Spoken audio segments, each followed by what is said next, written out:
that's a voice of a customer, but the implicit voice of the consumer, where if someone is visiting your website and after a campaign, visit the category of the product you promoted, visits a lot of other products of the same category, spend time on our website, and then purchase, that's not telling you the same as someone who just click, visit one product page, and purchase it.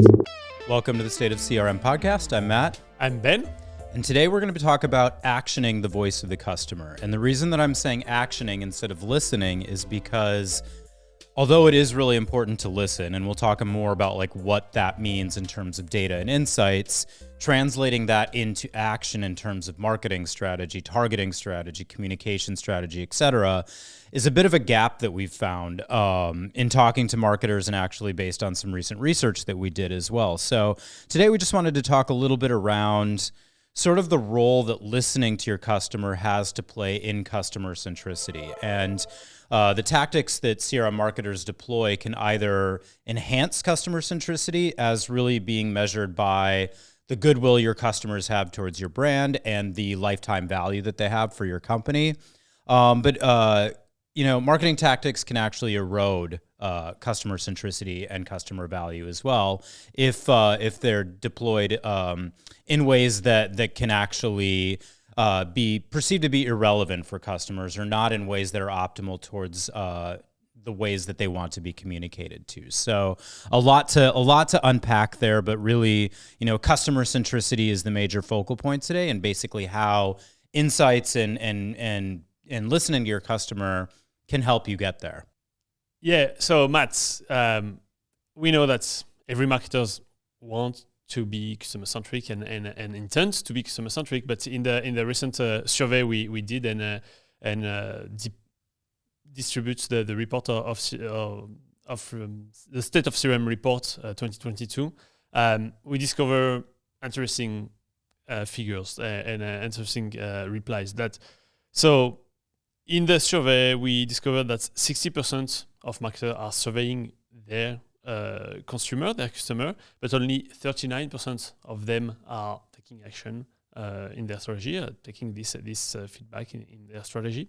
And on the other hand, the top marketers, the best in class, the top teams, 80% of them are surveying their consumer, but 6 out of 10 of these marketers are actually taking action from that. So all of that's to say that's the intention for the intent for every marketer, but not everyone is actually asking questions or surveying their consumer or listening to their consumer. And even though the ones that are listening to that's not totally reflecting into the action and the strategies. Yeah, and I think that gap is really interesting. It's if marketers are going to go through the effort to collect all of this great information, like having it, but then not translating it into anything in terms of actually focusing on customer centricity is interesting. And I think there's potentially a bunch of reasons for that. I'm guessing like time, bandwidth, and then the ability to do so, whether it's tech enabled or just simply like the resources that you have to deploy as a team. Can be prohibitive. But if you are obviously listening to the customer, that's only halfway there. If you're not actioning it, then there's really no point to be doing it to begin with. And I think another challenge is, kind of related to that is also just understanding like what sort of signals and things that you want to actually ask your customer, because simply, finding out preferences for frequency or channels, things like that. I mean, these are like if you're asking your customers, that's self-reported. So, how many emails do you want to receive a week? People are going to be more likely to say not that many, but that doesn't really give them any context into, like really what those emails might contain. How many relevant emails do you want to receive per week?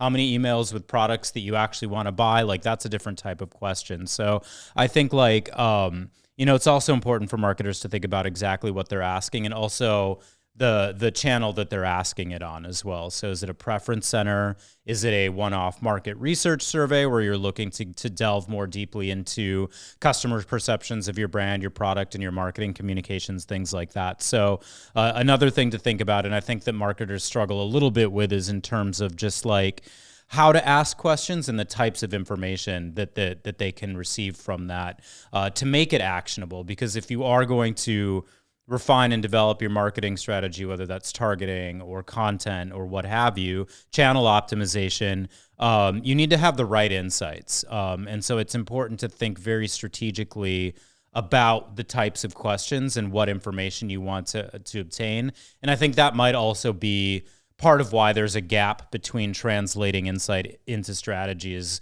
marketers just simply might not be asking the right questions. And so when they get the information, they're not really sure what to do with it. Yeah, and the voice of the consumer, listening to the consumer, there is listening. And if you ask the question and with a list of answers that are just 3 options, you are not really listening to what they have to say. That's you are asking your consumer, your customer to make a choice. And as you said, that's, really important part of it is what's the context. Because to come back on your point on the frequency, preference centers are that's my really go-to when we are talking about customer centricity, and I hear that marketer they are listening to their consumer. They have a preference center. Okay, but preference center to know how many messages the consumer wants to receive per week with only 2 or 3 choices. And again, in what context? What type of message are you sending? So basically you are asking them to answer a question if they want to receive 1, 2, 5, 10 messages per week that are based on the content you are pushing and not at all customer-centric from the beginning. If you are only blasting or sending mass campaign messages every week, why someone would ask to receive more? There is, and that's not bringing the voice of the voice of the consumer in your strategy. That's just getting some insights biased to say that you are doing something, and I know that the intent is never bad or to avoid the real question, but again, as you said, the implementation and how you ask the question really matters to get the real voice of the consumer in your strategy. Yeah, absolutely. And then kind of like, I think like based on that, like a third big challenge that we'll dive a little bit more deeply into is essentially like how do you translate that? Like what are the strategic shifts you can make in terms of your strategy based on information that you've obtained? So based on the same survey, we asked the state of CRM research that we did, we asked marketers essentially what, in terms of tactics, results, and related to marketing, what are the things that they associate most closely with a customer-centric strategy? Top response, over 80% actually said segmentation. If you listen to our podcast, you kind of know some of our thoughts on segmentation in general, but being able to segment out campaigns, so that has implications for targeting the right audiences with the right messages. About 55% said personalized content, so focusing less on targeting, but more on sort of the actual content execution of the campaigns themselves. And then 42% actually said high conversion rate as being something that's associated with customer centricity, which is obviously a bit of a lower funnel metric, but I think actually is a fairly interesting one, even though fairly basic, because obviously people will be converting for things that they find to be relevant. So I think, that is something like kind of going back to that gap that we started with. Like, I think marketers are just struggling a little bit in terms of like, okay, we have this information, we want to be customer centric. What's actually a tactic to deploy that does get me there, that is customer centric, that's going to build that goodwill and get that customer coming back and buying from me. over and over again. Yeah, and the all this data that is coming in, that can give you clues and feedback on the intent and really what's your customer are expecting from the brand. But the issue we often see is marketing team collecting a ton of data, and as feedback from customer, voice of the customer. The issue is that it's not only data points. That's how do you, as we already mentioned, that what do you do with that, and how do you leverage this data? And sometimes there is no point to collecting them if you don't use it. And we know that today we are already collecting. I mean, every brand, every company is already collecting a lot of data points on their consumers. What's the percentage of that is really actually used to improve and to take action? Really, that's really small. And an example, a good example is the output. That's a feedback. I mean, the output, the opt out of a message. And if you opt out from communication from a brand, this is a feedback that most or all brands are listening to and taking action from removing you from the list. Some of them are asking questions to get more detail on why did you opt out. And again, the way to ask the question can or cannot provide really insights to improve in the future, because if you are asking the customer if they opt out due to the number of message that was too often, or the quality because the content is not what I'm expecting. Okay, what do you do with that? Yeah, I mean, too often. Okay. Too often because the content was not relevant to me, or too often because I'm receiving 3 messages per day, and even if that's relevant, I don't want to receive them. What is relevant content to me, or what's that means?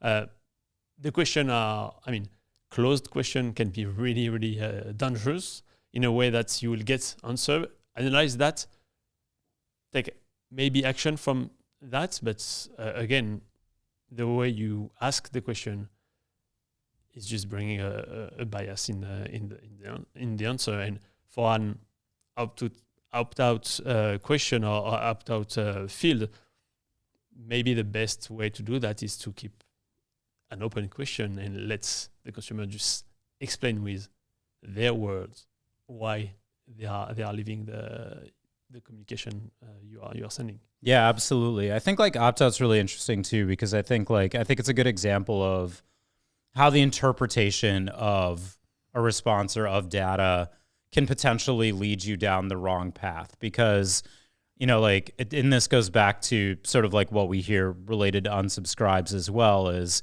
well, they're opting out or they're unsubscribing, so they must just not be interested in what we're selling, or they wouldn't buy from us anyway. So let them go. It's fine. We'll keep focusing on marketing to those who want to engage. But even saying offering an opt out, and even if you're asking out why, even asking them why, it's still basically you're basically saying okay, this is the end all be all for you. But there's other things to think about when looking at opt outs, because they may be opting out, but that doesn't necessarily mean that they're opting out of wanting to do business with you or to buy from you forever. But essentially, that's what their action indicates, and that's what a lot of marketers take it as, is, okay, this person is just disengaged or actively wants to be disengaged. But the reality of it is you can actually probably get more by asking if they'd like to opt down. Are you sending out different newsletters, for example, and maybe there's certain ones that are relevant and certain ones that aren't, and that can help you understand if you're targeting the right types of content to the right folks, or maybe the frequency is too high. But even that, thinking about frequency, like there's more than meets the eye there. It's not necessarily just the number of messages per week. It could be that the frequency is too high because what you're sending isn't relevant to them. So, I mean, it could be where if you created a better relevant experience with your content, the frequency could be higher and they might be okay with that. So, even just saying like they're opting out, like therefore this just isn't working for them. There's a lot more under the hood you need to think about when looking at data. And I think like that's again why it's so difficult sometimes to translate insights into strategies. You need to be really, really mindful of what you're asking. And even if it's just simply like allowing someone to opt out, which legally you have to do, there are things that you can potentially capture or offer them alternatives where they're still engaged with you. But like it's not just simply opting out doesn't tell you much. So I think like again, there's sort of like the types of insights that you're collecting and being able to translate that into strategy starts with being mindful at the data collection phase around what you actually want to find out. Yeah, and that's looping back to what we discussed last week also on engagement. How do you measure the engagement of your consumer? And being customer-centric and looking at the engagement of the consumer, it's not looking at the engagement with one channel. That's the engagement of this consumer with your brand. And as you said, that's maybe another channel will be better for them, maybe another frequency on another channel, or it's not because they are opt out of a channel that you can't see them doing business with you in the future, and you need to forget about them or never think how do you offer, present, promote your offers, your product to them with other type of media and or channels. And that's really again putting the consumer in the center of the reflection of the strategy. It's not the strategy of one channel. You need to really think about starting from the consumer in the center and around that, then adding the bricks and the pieces of the different channels. And maybe one thing that we can come back on from what we said and we saw in the survey is the majority of marketers, when we talk about customer centricity, think or say that's the best way to be customer centric is to do segmentation. Yeah. And the issue with that is customer centricity is not necessarily correlated to segmentation. Segmentation is better than mass messaging for sure. Again, we talk about that. I mean, very very often on the podcast. But having a segment with a lot of people receiving the same message is not answering any individual needs or individual perception or desire of personalization or signal they will leave. That's, I mean, I will leave different data points with a brand. You, Matt, will leave other data points, and maybe there are no reason that we are put together in the same segment because of just some attributes or demographic information about us. Yeah. It needs to be separated. I mean, the customer centricity, the voice of the consumer, needs to be integrated, and the answer is not segmentation. The segmentation, again, I mean, is good. It's not bad in terms of communication, but that's not the answer to be customer centric and provide something that will change or include really the voice of your consumer, individual people in your communication plan.